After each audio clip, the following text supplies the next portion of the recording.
I'm hanging out with my friends from B&H today. This is not a dream, folks. We're going to be taking an exciting first look at Nikon's 35mm full-frame mirrorless. That's right, mirrorless. This is the Z7, Nikon's first full-frame 35mm mirrorless camera. There's also a Z6, but more on that and some other surprises later. The Z7 is decidedly a Nikon. From the grip to the image quality, even the menu system, if you're coming from a Nikon DSLR, this is incredibly intuitive to use. The body is exactly what you'd expect from a Nikon. It's built on a magnesium alloy chassis, it's weather sealed throughout. The eyepiece extends back just a little bit. That keeps your face from pressing up against the rear LCD screen. The rear LCD screen flips out, so if you're a video shooter or you're using the camera at an odd angle, it's much, much easier and much more comfortable to get the shot. And the protrusion of the thumb rest makes holding the camera a pleasure. Let's talk about the brand new Z mount. There's a 55mm internal diameter and a 16mm flange distance. That brings the rear optic closer to the focal plane, helping control chromatic aberration. It allows for lens designs with larger maximum apertures. Because of the efficiency of the light gathering of the mount, you're getting better light transmission from the center of the frame outward. So your corners are great. You can shoot your lenses wide open without fear of losing any kind of sharpness or detail.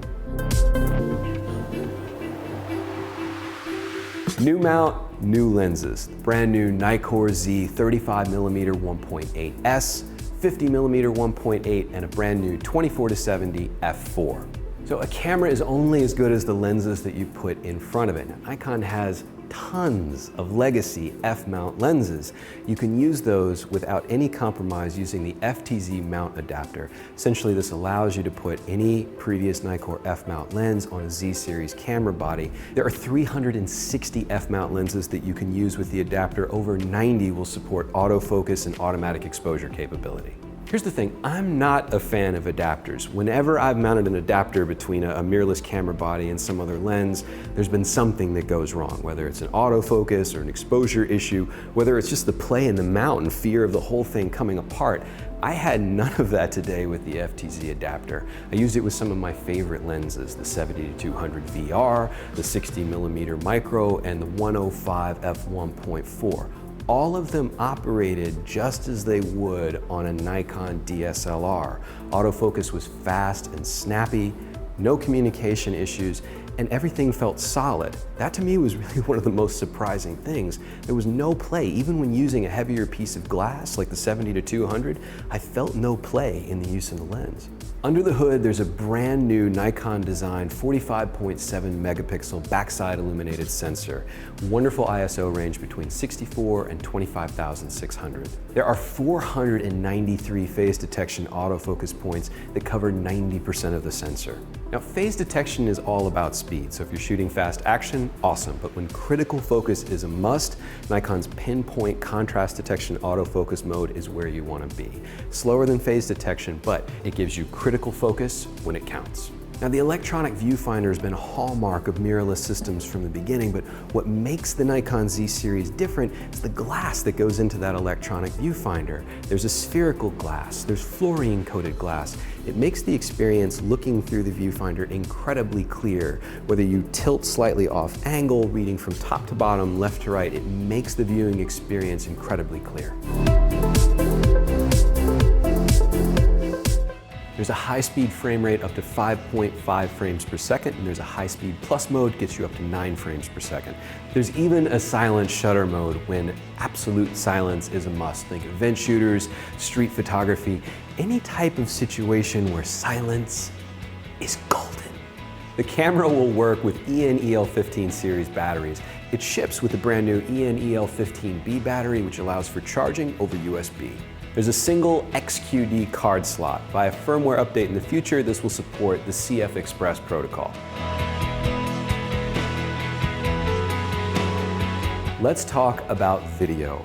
The Z7 shoots UHD 4K and HD up to 120 frames per second for silky smooth slow motion.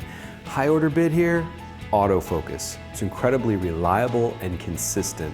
You can even use touch autofocus when shooting at high frame rates. This is invaluable if you're racking focus during a slow motion camera move or moving from foreground to background in a shot. Bobby and Doug loved the vibration reduction built into the camera. It saves you about 5 stops of handshake. It feels a lot like you're using a monopod. You know, there was an instance where Doug was about to go get a stabilizer. Looking at the shot, he was like, no, this works fine. I don't need another piece of hardware. So unless you're using a shot where you need a lot of movement, I think you're great with the built-in VR. For the first time ever, N-Log. Going out over HDMI, you get a wonderfully flat color profile for all the creative post-production that you want to do. It's also clean 10-bit out over HDMI right to your field recorder. Rounding out the feature set, we have time code, 3 levels of focus peaking, and zebras. Coming soon, Nikon has development announcements for a brand new battery grip, of course the aforementioned CF Express protocol, oh, and the fastest NIKKOR lens ever, the knocked 58mm f.95. It's a manual focus lens development announcement today. I cannot wait to try that out. Oh, and there's one more thing. This is a 70-200 2.8 VR, and this is the brand new 500mm 5.6. Look at this thing. 500mm lens used to require its own case. This you can throw on a body, tuck it right into your camera bag, go anywhere. This will fit in a small bag under the seat of a regional airliner. And with the FTZ adapter, this will work perfectly on the Z7. Here is a quick cheat sheet showing the differences between the Z7 and the Z6. We are hoping to have a Z6 to test in the not too distant future.